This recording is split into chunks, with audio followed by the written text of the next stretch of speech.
Un placer estar aquí con todos vosotros, con esta mesa de inteligencia de impacto, ¿no? Hay como mucho entusiasmo alrededor de la inteligencia artificial regenerativa, ¿no? Perdona, inteligencia artificial, ¿no? Y la idea es, jolín, cómo podemos utilizar, ¿no?, todas estas herramientas para aplicarlas a desafíos un poco más vinculados al mundo social, a la educación, ¿no?, al medio ambiente, a la salud, ¿no? Hay grandes gigantes tecnológicos que los están utilizando y sacan de los partidos, ¿no? Pero a veces aplicándolo al impacto pues no siempre es tan fácil, los datos no están tan ordenados, la predicción no siempre funciona, ¿no? Y a veces las consecuencias pueden ser pues ciertamente un poco graves. Entonces la idea es hablar de todos estos temas, ¿no?, con estos superponentes a los que hemos invitado. Laura, para los que no la conozcáis, aunque creo que por aquí alrededor es bien conocida, lidera el proyecto del Women, ¿no?, una escuela que busca formar a mujeres en tecnología, ¿no?, en tema de pues, product management, de data analytics, de UX, UI, ¿no? Inteligencia artificial desde ayer. Hablaremos también de esto. Y Guillermo Ricarte, ¿no?, que tiene una extensiva experiencia en temas de educación y recientemente se incorporó como CEO en la Fundación Ship2Be, ¿no? Que busca un poco ayudar a las empresas y proyectos de impacto social a escalar, ¿no?, mediante aceleración e inversión. Así que súper placer estar aquí con vosotros. Primero de todo, ¿no?, para poner un poco de contexto a la sesión, me gustaría saber, ¿no?, qué significa para vosotros impacto social, ¿no? Como queráis, podéis decidirlo vosotros. Bueno, por alusiones, bueno, ok. Yo no sé, me gustaría como hacer la reflexión de lo que significa para All Women, ¿no?, impacto social, que creo que desde ahí voy a poder contestar como más honestamente o con más certidumbre. Nosotros nos consideramos una empresa de impacto porque somos for profit y somos for good. Esa es como un poco nuestra visión de lo que es los negocios de impacto, ¿no? Y ahora como para desgranar eso, ¿no? ¿Qué significa? Nosotros observamos que había una problemática que era de envergadura social, o sea, no teníamos a suficientes mujeres trabajando en el sector tecnológico con el impacto que se puede llegar a tener el acceso a las buenas oportunidades profesionales, a las oportunidades profesionales de crecimiento, al sector, ¿no?, que está como liderando el desarrollo social y global. O sea, vimos una problemática que eso tenía envergadura social. Solución, vamos a formar estas mujeres, vamos a dar estas habilidades tecnológicas para que puedan formar parte de este sector. Esa solución la hemos diseñado. Ah, mira, ahora se me oye mejor. Yeah. Tiene forma de academia, ¿no?, de academia para mujeres, de cursos, ¿no?, con lo cual tenemos un producto que tiene un interés, que tiene un valor y que las personas, en este caso mujeres, adquieren, con lo cual generamos un for profit, pero al ser for profit nos permite, ¿no?, como ganar dinero y reinvertir para escalar nuestro impacto. Entonces, eso es como nosotras entendemos que All Women genera impacto social, ¿no?, for profit y for good. Esa es un poco nuestra idea. Muy bien, súper agree. Vale, voy. Bueno, oye, gracias por invitarnos y buenos días a todos. Bueno, desde Ship2Be, la verdad es que la definición de impacto es algo que llevamos esperando mucho tiempo y finalmente parece que, porque para nosotros, claro, para acelerar las startups, los proyectos, los emprendedores, pues realmente tenemos que hacer filtros, ¿no?, y saber realmente quién hace impacto, ¿no? Yo aquí, si tuviéramos más tiempo y otro formato, pues os preguntaría a cada uno qué es para vosotros también impacto, que además la definición de Laura ha sido muy buena, ¿no?, muy explicativa. Nosotros ahora parece que hay un entente y realmente os voy a hablar de dos cosas muy rápidamente para que un proyecto sea considerado como impacto social, impacto medioambiental. Tiene que tener una cosa que se llama intencionalidad, es decir, que realmente aquello que has montado, que has fundado, en lo que estás, tenga una intención, su intención sea hacer ese impacto, no que sea, pues mira, una consecuencia de, o porque tenemos que tener un departamento de responsabilidad social porque ahora hay que tenerlo, sino que esté en tu, digamos, en tu core y en tu espíritu, vamos a decir, fundacional, ¿no?, ese impacto que vas a hacer. Y la segunda, que es un poquito más para nota, es el concepto de la adicionalidad, ¿no? Y la adicionalidad, al final, tiene que ver con que realmente si quieres hacer impacto y quieres tener un impacto, pues seguramente tienes que renunciar un poquito a otras cosas, ¿no? Y, por tanto, a aquellos proyectos en los que solo y primordialmente pues, se busque la rentabilidad económica y se quiera hacer impacto, pero no se quiera sacrificar en absoluto eso, pues seguramente ahí vamos a tener pues casos de no impacto, ¿no? Y esa adicionalidad quiere decir también desde el punto de vista de los inversores, no de los proyectos, de la gente que invierte en proyectos de impacto, que ahora cada vez hay más, pues que realmente ellos estén invirtiendo en proyectos que seguramente otros inversores que buscan solo rentabilidad no invertirían, ¿no? Porque precisamente se busca esa adicionalidad, ¿no? Y estamos un poco, y eso nos ayuda mucho en Ship2B a hacer un poco ese filtro, ¿no? De todas las startups y emprendedores de impacto que nos llegan, que además miramos otras cosas, la innovación, evidentemente los equipos, muchas otras cosas, pero el tema del impacto para nosotros es fundamental, ¿no? Cuando no hay la adicionalidad y el greenwashing, ¿no? Tienes la intención, pero... Eso da para otra conferencia entera. No entraremos, tal vez luego en el networking podemos discutirlo. Correcto, ¿no? correcto. Y bueno, una cosa que me llama la atención, ¿no? Es que la inteligencia artificial ha sido capaz, ¿no? Como no lo han sabido tal vez otros avances tecnológicos, de llegar del espacio científico-técnico, tener una transferencia tecnológica como súper rápido, ¿no? Y se ha extendido muchísimo el uso, ¿no? Rápido, ¿no? Al menos un uso por encima, luego veremos a qué nivel de detalle, ¿no? Pero, ¿qué creéis que puede hacer la inteligencia artificial a día de hoy por los proyectos de impacto social? Yo creo que eso es un poco lo que conversábamos el otro día, que lo que puede hacer al final emprender, o sea, emprender en sí mismo y quizás si también hablamos de emprender en impacto social, lo que la inteligencia artificial a día de hoy nos puede aportar, y así es también como lo entendemos nosotras, es eficiencia, ¿no? Y yo creo que eso es muy clave.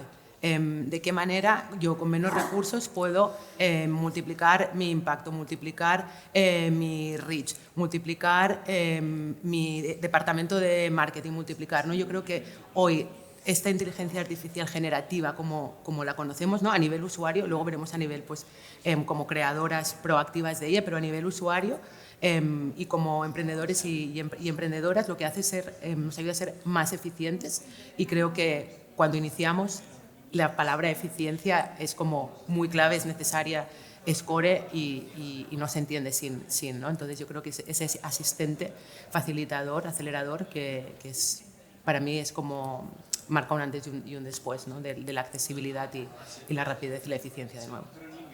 Sí, yo totalmente de acuerdo y solo para complementar, porque la eficiencia es evidente, yo hablaría de un par de cosas más. Por ejemplo, estamos viendo proyectos donde se está trabajando mucho en la personalización.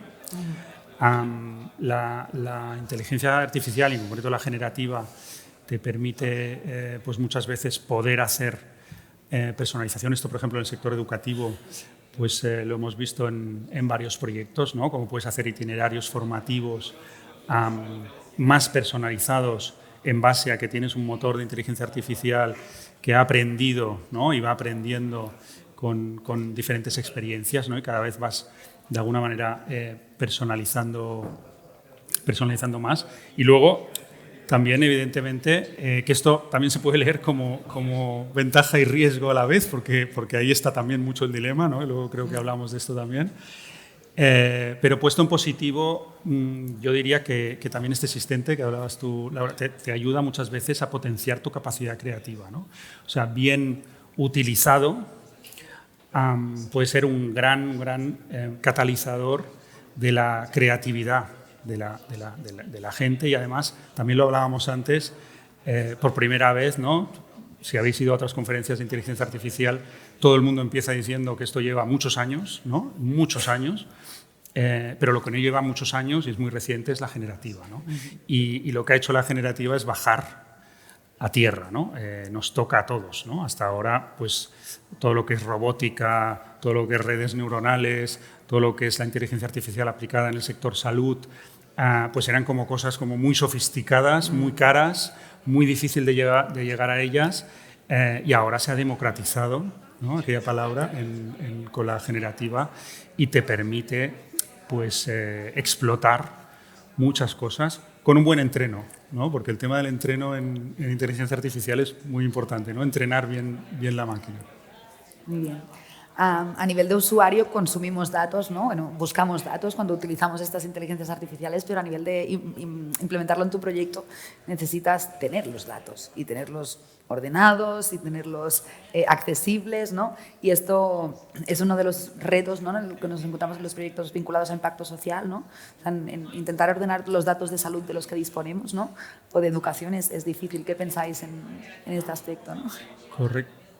Yo aquí tengo experiencia ya a nivel personal, ¿no?, de decir, intentar, ¿no?, y os lo comentábamos antes, intentar lanzar proyectos de inteligencia artificial y que se frenen los proyectos porque no estábamos preparados, ¿no? Y no estar preparado quiere decir, sobre todo, no tener los datos bien, lo que se llama curados, ¿no? Aquí yo creo que tenemos un popurrí pero creo que hay bastante gente que está en la universidad o acabando o post y en una universidad científica, ¿no? El tema del data science famoso es fundamental.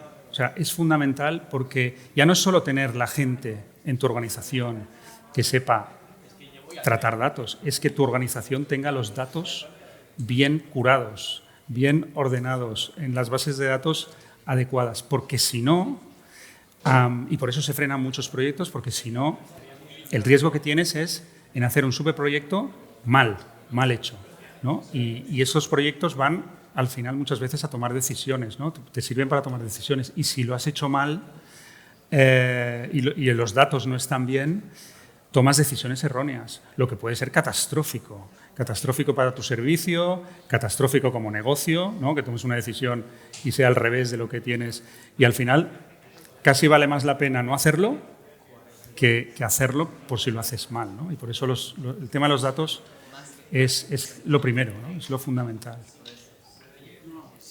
No sé si quieres añadir. Sí, no, de acuerdo en ese sentido, y también, o sea, cómo explotamos los datos y cómo tenemos ordenados esos datos, pero también tener datos suficientes diversos, ¿no? También para que estas inteligencias artificiales, estas máquinas, tengan como un abanico de opciones desde las que interpretar el mundo también, ¿no? Porque si no también sucede que lo que se conoce como sesgo algorítmico, ¿no?, que al final, como la máquina está bebiendo de un solo tipo de datos, da unas respuestas que solo hablan de un tipo de realidades, ¿no? Y entonces tenemos ejemplos de pues, una inteligencia artificial que se usa para un proceso de selección de personas, y como no la han entrenado y que usa la voz, ¿no?, y que como no la han entrenado con voces femeninas, pues descarta a todos los perfiles femeninos, ¿no? Como todo ese tipo de cosas, de ejemplos, se dan, ¿no?, que es porque no tienen datos suficientemente diversos a la hora de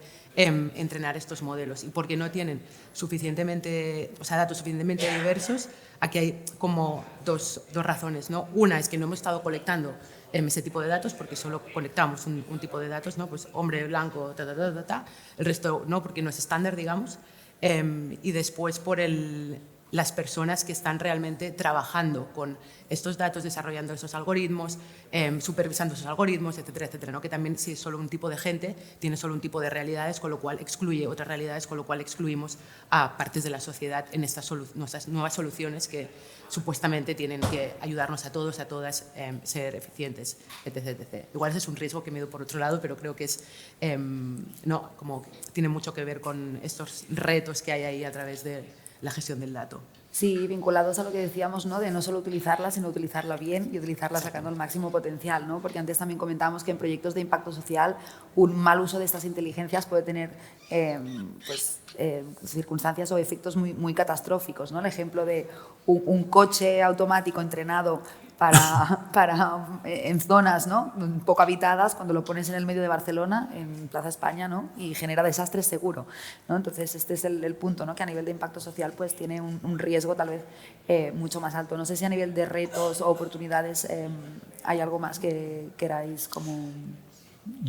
Hay uno que flota, yo creo, desde la aparición de la inteligencia artificial generativa, y de nuevo en el sector educativo también se manifiesta mucho, que es de alguna manera, el otro día veía un vídeo creo que era la Fundación Bofill, que lo explicaba muy bien y hablaba del desempoderamiento, ¿no?, del riesgo del desempoderamiento del profesorado. Ya que estamos en un entorno universitario, yo creo que es muy relevante por el uso de la inteligencia artificial generativa, porque en el mundo de la formación se produce el fenómeno curioso y yo creo que muy relevante, que es que la inteligencia artificial está en manos de tu cliente, que es el alumno, ¿no? Yo creo que aquí hay varios estudiantes. Al final, ya no es solo la organización la que tiene la posibilidad de utilizar la inteligencia artificial y hacer muchas cosas, sino que los alumnos, en este caso, la tienen, ¿no? Y, por tanto, se produce pues, aquel riesgo del desempoderamiento por la parte del profesor, ¿no? Porque el alumno, al final, pues ya tiene muchísimas más posibilidades, capacidades y herramientas. Pero bueno, yo creo que está ahora esto también dándose la vuelta de una manera bastante potente, ¿no? Yo creo que desde el punto de vista del profesorado pues, se está entendiendo mucho que tiene que ser un aliado también. Empoderamiento, ¿no? Yo creo. Empoderamiento, correcto, y que te ayude justo al revés, y que los modelos cambian, ¿no? Y tendrá que cambiar, ¿no? Cuando apareció Google, pues todo el mundo estaba igual, ¿no? Y evidentemente te afecta, ¿no? Y la gente de enciclopedias pues le afectó, pero te cambia un modelo y no dejas de, que esto lo comentábamos antes también, ¿no? De necesitar ese apoyo, digamos, humano, ¿no? Sí, yo creo que aquí nos ha pasado sobre todo los últimos 50 años más que los últimos 300, ¿no? Que al final siempre tenemos un poco de los humanos miedo a dejar de ser útiles, exacto, no de poder ser tan fácilmente reemplazados, ¿no? Exacto. Entonces simplemente bueno, estar un poco abiertos a esta incertidumbre y aceptar que no nos quedará más remedio, ¿no? Que seguir formándonos y que seguir pues, evolucionando para estar, para seguir siendo competitivos. Es que al final toda la innovación que lleva pasando históricamente la hemos generado nosotros mismos, quiero decir, o sea, que la capacidad humana y el criterio humano, la creatividad, la innovación, esa es nuestra, ¿no? Simplemente que las máquinas lo hacen multiplicar, pero eso es increíble, ¿no? Porque entonces hay cosas que no les hemos de dedicar ni tiempo, porque la máquina lo va a hacer por mí, yo me puedo dedicar a pensar, a ser creativo, a personalizar, a aportar valor y tareas repetitivas, mecánicas que no tienen ningún valor que las hagan las personas, ¿no? Entonces hemos de estar creando, innovando y yendo más allá. Y yo creo que eso está ahí, eso es hoy, es presente, es futuro, es pasado. Siempre nosotros hemos hecho avanzar la sociedad, ¿no? Entonces, yo creo que es verdad que a veces genera miedos y creo que genera miedos cuando hay disparidad, ¿no? Cuando hay personas o colectivos con más privilegios y menos. Ahí hay alarma, ¿no? En plan, vale, si no todas las personas tienen acceso a formarse en inteligencia artificial, vale, ahí hay un peligro, vamos a formar a estas personas en inteligencia artificial, porque al final es lo que pasa, que también sí que es verdad que la tecnología y todos estos avances hacen estas brechas más grandes aún a veces, y yo creo que ahí está un poco donde deberíamos poner el foco, no en el reemplazo en sí mismo de la tecnología de los humanos, sino cómo hacemos que esto sea democrático de verdad, transversal de verdad, y donde todos los colectivos sociales nos podamos beneficiar de estos avances tecnológicos y que no queden concentrados pues, en un mismo grupo de personas o entidades, ¿no? Que es un poco lo que ocurre. Yo creo que a mí lo que me da miedo es eso, que la concentración de esa innovación esté en manos de muy poca gente y no al servicio de la sociedad. Me encanta Laura porque tiene miedo de una cosa y entonces lo que hace es solucionarla, ¿no? Ahora hablabas de es necesario que nos formemos y justo habéis lanzado, ¿no? Como un bootcamp de formación en inteligencia artificial. Cuéntanos un poco, o sea, ¿hay demanda de este tipo de formación? ¿Qué tipo de perfil es el que tiene interés en esto, ¿no? Y también a qué perfil tal vez puede complementar una formación de este tipo, ¿no? Ya. O sea, nosotras, y eso es curioso, hace 5 años lanzamos un programa en inteligencia artificial que se llamaba, bueno, no se llamaba programa, pero era Bootcamp Artificial Intelligence. Nosotros formamos solo a mujeres, ¿no? Nadie nos aplicaba porque nadie creía que cómo iban ellas a desarrollar inteligencia artificial, no, o sea, como eso solo lo puede hacer PhDs de MIT y nadie más puede hacer inteligencia artificial. Entonces tuvimos que cambiarle el nombre porque a la gente le da miedo. Y básicamente hacíamos el mismo programa, pero ya no se llamaba inteligencia artificial, se llamaba data science, que al final es la base de inteligencia artificial, es machine learning, es todo esto, ¿no? Pero la gente se sentía como, no. Entonces, bueno, cambiamos el nombre, evolución, sí, la gente hacía este programa, que está, y ahora inteligencia artificial ya es el mainstream, ¿no? O sea, todo el mundo habla de inteligencia artificial. Tú vas a cenar con tu familia y tu tía, tu primo, tu abuela saben que es inteligencia artificial, ya está, es mainstream. Lo cual está muy guay porque hace que las cosas entonces se adhieran, ¿sabes? Cuando por fin se hace mainstream es cuando, vale, pues cuando por fin vas a poder ser masivo y vas a poder tener ese impacto. Entonces, y en paralelo, en estos 5 años, no solo el término o la tecnología se ha hecho mainstream y la gente ya no le da miedo, es que ha evolucionado tanto la tecnología que se ha hecho mucho más accesible, ¿no? O sea, hay un montón de propuestas low code, o sea, que necesitan como poca programación, o sea, es mucho más accesible. Dicho esto, hay que entender cómo está creada, cómo están creados estos algoritmos, cómo hay que entender el lenguaje que hay detrás, ¿no? Pues se usa Python, hay que entender esas estructuras del lenguaje, hay que entender cómo funciona para poderlo utilizar, pero ese acceso se ha reducido mucho en tiempo, ¿no? Y esto lo hablábamos con una de nuestras profesoras de este programa, ¿no? Que ella es ingeniera, y me decía, Jolín, yo he tirado años y años como haciéndome máster de Deep Learning, no sé qué, redes neuronales, como siendo como profundizando en todos estos conocimientos, y cada año me hacía un máster de no sé qué. Hoy tienes ahí un copilot que no sé qué, te enchufas, no sé qué, entiendes la estructura, entiendes la base y ya puedes empezar a trabajar y a incidir en inteligencia artificial. Y eso es increíble, porque eso es la evolución de la tecnología en sí mismo, permite que muchas más personas, de forma mucho más rápida, podamos acceder a estas tecnologías que a su vez son aplicables a cualquier sector y a cualquier profesión. Yo creo que esa va a ser la magia, ¿no? Que, aquí estamos hablando de impacto social, ¿no? Pues que desde el impacto social, pues si nosotros estamos trabajando con colectivos mujeres, con colectivos personas mayores, con colectivos migrantes o que sea, que tenemos ese conocimiento profundo de esos colectivos, la pasión por solventar problemas de esos colectivos, le vamos a añadir esta capa de conocimiento de cómo explotar la inteligencia artificial y vamos a poder ir más rápido, llegar más lejos y mejor, ¿no? Entonces, yo creo que ahora está viendo como esta revolución, porque la tecnología ha avanzado mucho y es mucho más accesible, y creo que es el momento de que todos y todas la abracemos y la llevemos a nuestro territorio, que es el que conocemos y el que estamos apasionados, para mejorarlo. Entonces, ya todo el mundo tiene que saber de esto, todo el mundo puede saber de esto, y ahora es el momento. Y las mujeres tenemos que formar parte de esto, seguro, porque si no, mal.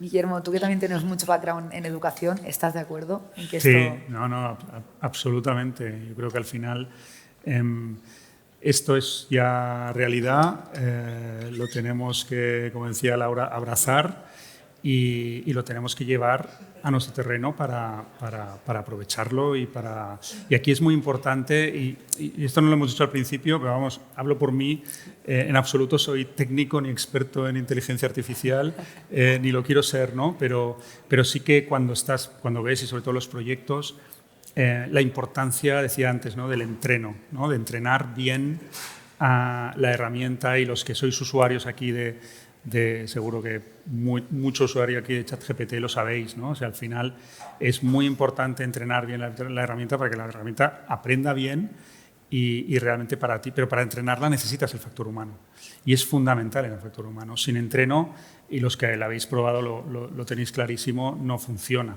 O sea, es una evidencia, ¿no? Muy bien, lo tenemos que dejar aquí. Espero que se os haya hecho tan corto y ameno como se me ha hecho a mí. Y creo que el call to action aquí es claro, ¿no? Que es cuando salgamos hoy de aquí, vamos a aprender inteligencia artificial para entender, ¿no? Cómo podemos también aplicarlo y aplicarlo sobre todo mejor.